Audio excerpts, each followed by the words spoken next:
بسم الله الرحمن الرحيم والصلاة والسلام على سيد الأنبياء والمرسلين وعلى آله وأصحابه أجمعين. أما بعد فأعوذ بالله من الشيطان الرجيم. بسم الله الرحمن الرحيم.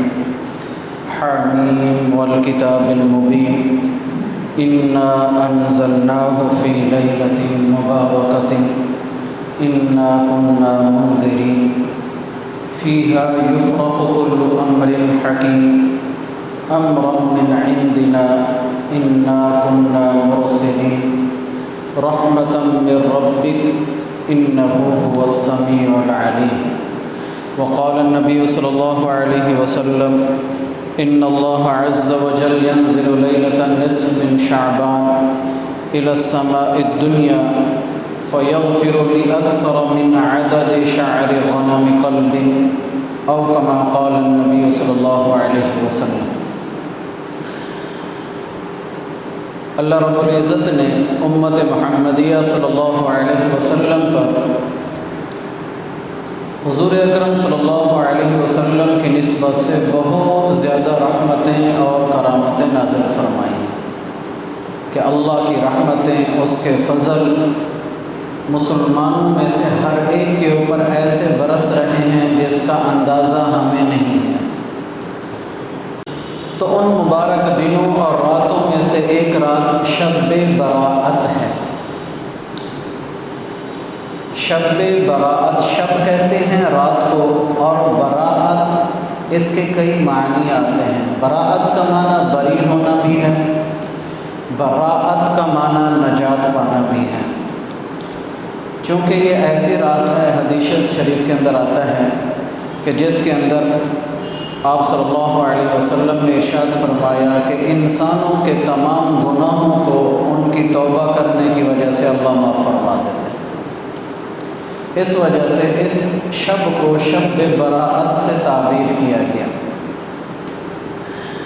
تو اللہ تعالیٰ نے بہت ہی مختصر انداز میں اور بہت ہی جامع انداز میں قرآن کے اندر اس کو بہت اچھے طریقے سے بیان کیا. حامیم والکتاب المبین، قسم ہے اس کتاب کی جس کو ہم نے واضح کرنے والا بیان کے بھیجا ہے.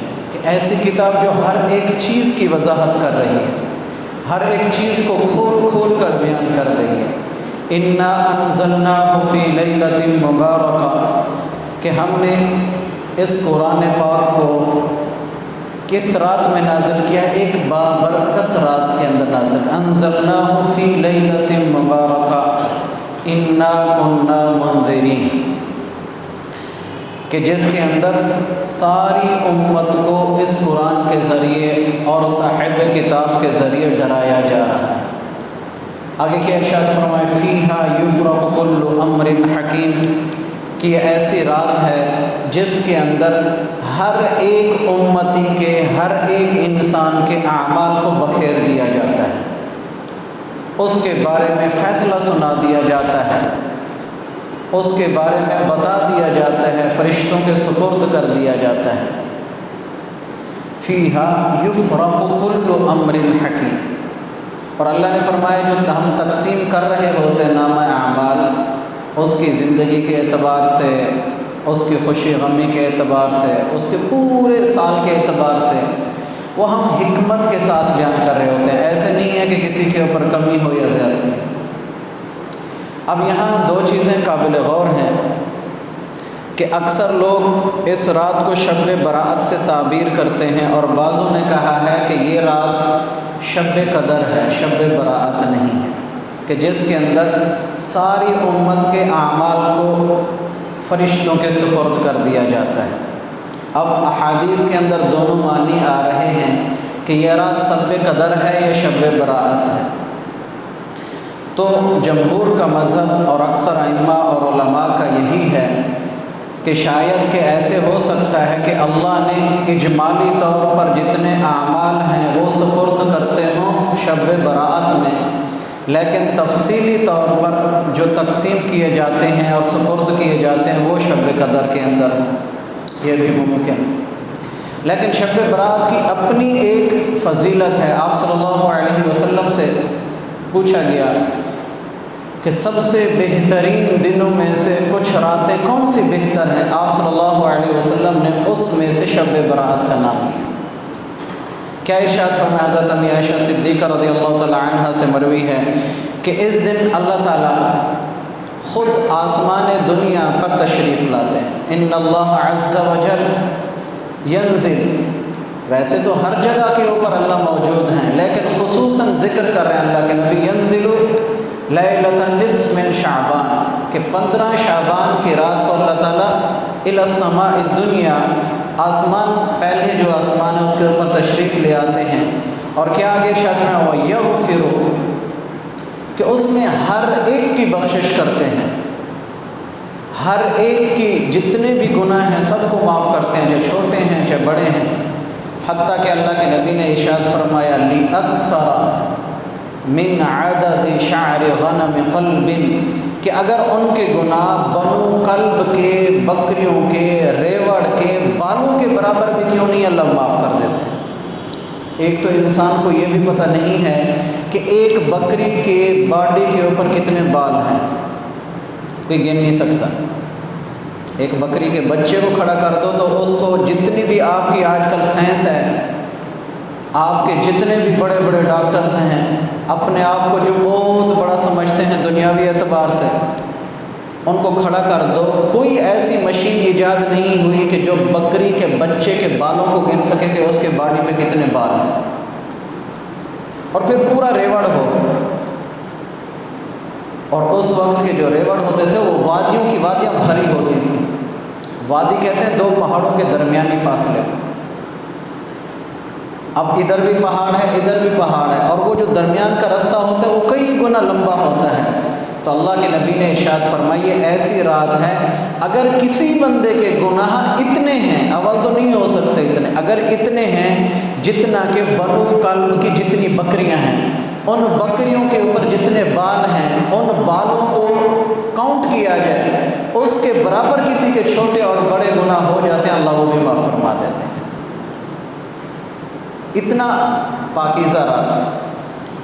آپ صلی اللہ علیہ وسلم نے ارشاد فرمایا کہ تم میں سے جتنا ہو سکے اس رات کے اندر عبادت کرو، اس رات کو ضائع نہ کرو، ان راتوں میں سے کہ جن راتوں کے اندر اللہ کھلم کھلا معافی کا اعلان فرماتا ہے۔ ایک حدیث شریف کے اندر آتا ہے، آپ صلی اللہ علیہ وسلم ارشاد فرماتے ہیں کہ اللہ تعالیٰ اس رات کے اندر کھلم کھلا اعلان فرماتا ہے، نادا منادن، کہ ایک آواز کرنے والا آواز دیتا ہے، منادی ندا لگاتا ہے کہ ہے کوئی آج کی رات بخشش طلب کرنے والا، فاغفر لہ، میں اس کی بخشش کو قبول کر دوں۔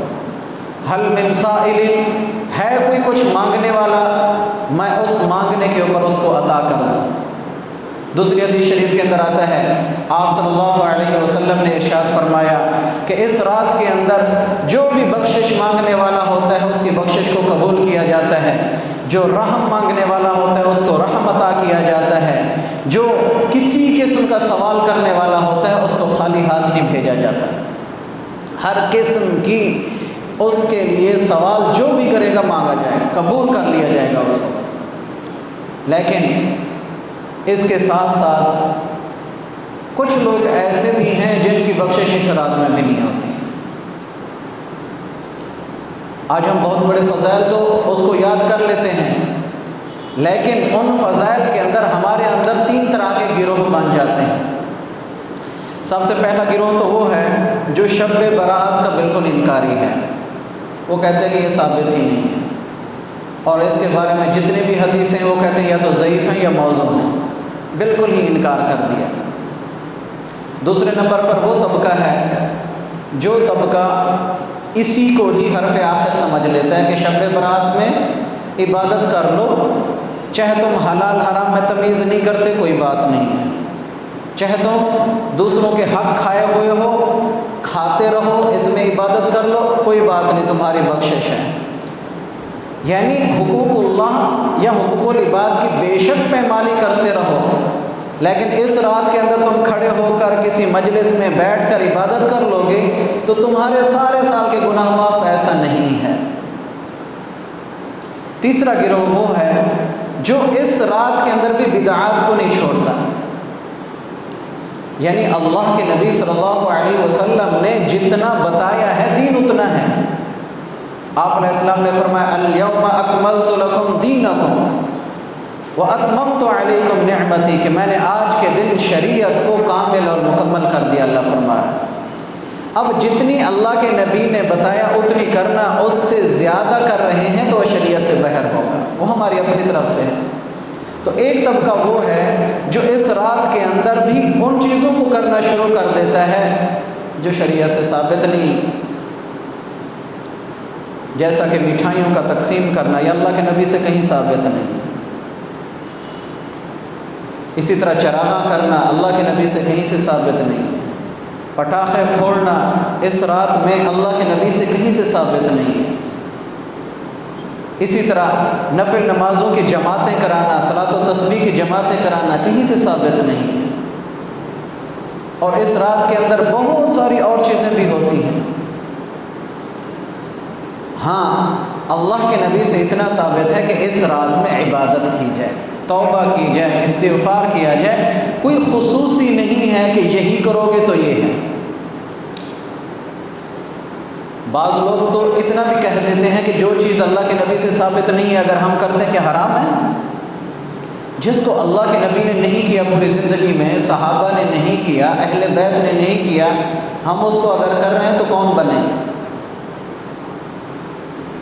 دوسری چیز، جیسے میں نے گزارش کی، عبادت کرنی ہے لیکن اتنی جتنی ہمارے اندر طاقت ہے، جتنی ہمارے اندر وسعت ہے۔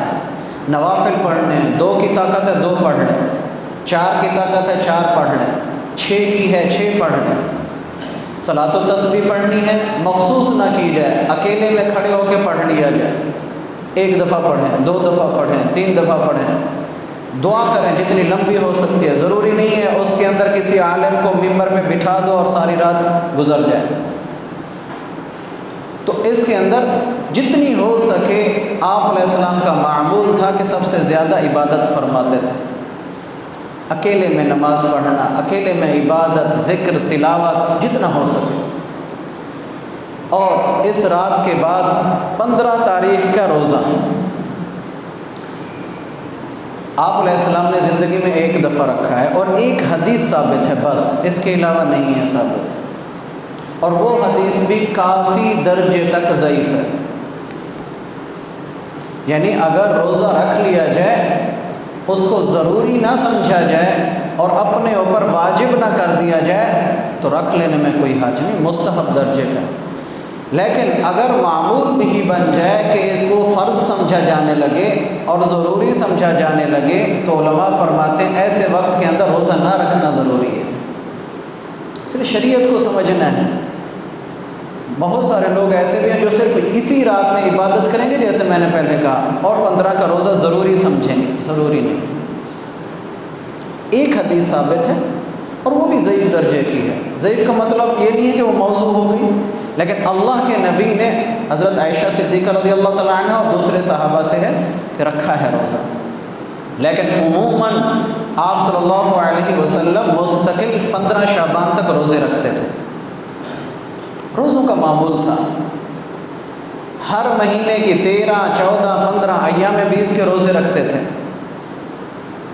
ہر ہفتے کے جمعرات اور پیر کا روزہ رکھتے تھے، ہم وہ نہیں رکھنے کے لیے تیار۔ اب وہ لوگ جس کی اس رات میں بھی بخشش نہیں، 2 تو میں نے بتا دیے۔ پہلا مشرک، اگر وہ توبہ کیے بغیر مر گیا تو اس کی بخشش نہیں ہے۔ اگر اس رات میں بھی اگر اس نے توبہ نہیں کی، ویسے عبادت شروع کر دی اور شرک کے اندر بھی ساتھ مبتلا رہا، پھر بھی اس رات میں بھی بخشش نہیں ہو۔ کافر اگر توبہ نہیں کر رہا بلکہ اسی طرح اعمال میں مبتلا ہے، کلمہ بھی نہیں پڑھ رہا، اسلام میں داخل نہیں ہو رہا، تو ایسے میں بخشش نہیں ہے۔ تیسرے نمبر کے اوپر کینہ اور بغض رکھنے والا دل کے اندر، ایسے بندے کی بخشش نہیں ہے۔ 10 سے 15 صحابہ سے یہ حدیث مروی ہے فضائل شب برات کے اوپر تقریباً ہر حدیث میں اللہ کے نبی نے ارشاد فرمایا کہ الا المشرک والمشاحن، الا المشرک والمشاحن، کہ مشرک اور کینہ اور بغض رکھنے والے کی اس رات میں بھی بخشش نہیں، کہ دل کے اندر دوسروں کے بارے میں بغض اور عداوت رکھنا مسلمانوں کا، اس کے بارے میں دشمنی پالنا، کہ سامنے تو ہم گلے سے لگائیں لیکن اندر اتنا ہمارے کھوٹ پھٹا ہوا ہو کہ ہمیں موقع ملتے ہی اس کو ختم کر دیں، یہ عام چل رہا ہے۔ اسی طرح چوتھے نمبر کے اوپر والدین کا نافرمان۔ ہم دوستوں کے ساتھ بہت خلوص سے پیش آتے ہیں، جو ہماری باڈی ہوتی ہے، جو ہمارا کلچر ہے، باہر کی کلاس فیلوز ہیں، ہمارے ساتھ چلنے والے ہیں، ان کے ساتھ ہر بات کو شیئر کریں گے، لیکن ماں باپ کو پتہ چل جائے تو منہ کو نیچے جھکا کے الٹا والدین پہ غصے ہو جائیں گے۔ اگر ایسا بندہ ہے تو اس رات میں والدین کے نافرمان کی بخشش بالکل بھی نہیں ہے۔ آگے ایک اور بتایا قطع تعلقی کرنے والا، کہ آپس میں بول چال ختم ہے، قطع تعلق کرنے والا ہے، بول چال ختم ہونے کے بعد بھی اللہ کے نبی نے ارشاد فرمایا کہ اگر ایسا شخص جس نے 3 دن سے زائد کسی مسلمان سے بول چال ختم کر دی سوائے شرعی کسی عذر کے، تو اس کی بھی بخشش نہیں۔ بخاری شریف کے اندر آتا ہے، آپ علیہ السلام نے ارشاد فرمایا لا يدخل الجنت قاطع، رشتہ ناتا توڑنے والا جنت میں کبھی داخل نہیں ہوگا۔ اور اس رات کے اندر اگر اس نے کسی سے معافی نہیں مانگی، معافی سے مراد یہ نہیں ہے اسٹیٹس لگا لیا جائے، فیس بک پہ چڑھا دیا جائے، ٹویٹر پہ چڑھا دیا جائے، اس کو معافی نہیں کہتے۔ بہنوں کے حقوق کھائے ہوئے ہیں اور دور سے کہہ کر مجھے معاف کر دو، یہ نہیں ہوتا، ان کے حقوق کو دیا جائے۔ جن کو گالی دی ہے، تھپڑ مارے ہیں، ان سے معافی مانگے جا کے، اور واقعتاً معافی ہو۔ کنہیں کو غلط سپورٹ کی ہے، جو اس چیز کا مستحق نہیں تھا، اس کو مستحق بنا کے پیش کر دیا گیا ہے، یہ بھی اس ظلم میں شامل ہوگا۔ ایک اور بات بتائی، ایسی عورت جو زانیہ ہو اور فاحشہ ہو، اگر وہ توبہ نہیں کرے گی، اس بھی اس کا رات کے اندر بخشش نہیں ہے۔ آج کل ہم لوگ سمجھتے ہیں کہ صرف عالمات کے لیے تو پردہ ہے کہ وہ گھونگھٹ اٹھا لیں، سارا کچھ کر لیں، لیکن عام یونیورسٹی کالج کی لڑکیوں اور لڑکوں کے درمیان جتنی ریلیشن شپ ہو یہ معاف ہے۔ نکاح کرنا اوکھا ہو گیا ہے، زنا کرنا بالکل مفت ہو گیا ہے، اور ہم اس کو گناہ بھی نہیں سمجھتے۔ میں نے پہلے آپ کو بتایا 3 طبقے بن گئے ہیں۔ ہم سمجھتے ہیں کہ ہم گناہ کبیرہ بھی کرتے رہیں، ہم زنا بھی کرتے رہیں، ہم بوائے فرینڈ گرل فرینڈ کا کلچر بھی رکھتے رہیں، اللہ اور اس کے رسول کی زندگی کے خلاف بھی چلتے رہیں، اس رات میں آدھا گھنٹہ پونا گھنٹہ بیٹھ کر عبادت کر لیں اور توبہ نہ کریں ہمیشہ کے لیے، تو ہم سمجھتے ہیں کہ ہمیں سارا کچھ مل گیا۔ ایسا نہیں، توبہ کے لیے کچھ شرائط ہیں۔ سب سے پہلی شرط کہ پہلے جو توبہ کر رہے ہیں آگے نہ کرنے کا عزم، کہ میں کبھی نہیں کروں گا، اور وہ جو عزم کر رہا ہے وہ ٹوٹنے والا نہ ہو۔ دوسری چیز، جو گناہ پہلے ہو گیا ہے، جن سے ساتھ ہم نے کروایا ہے اس سے بھی توبہ کروائی جائے۔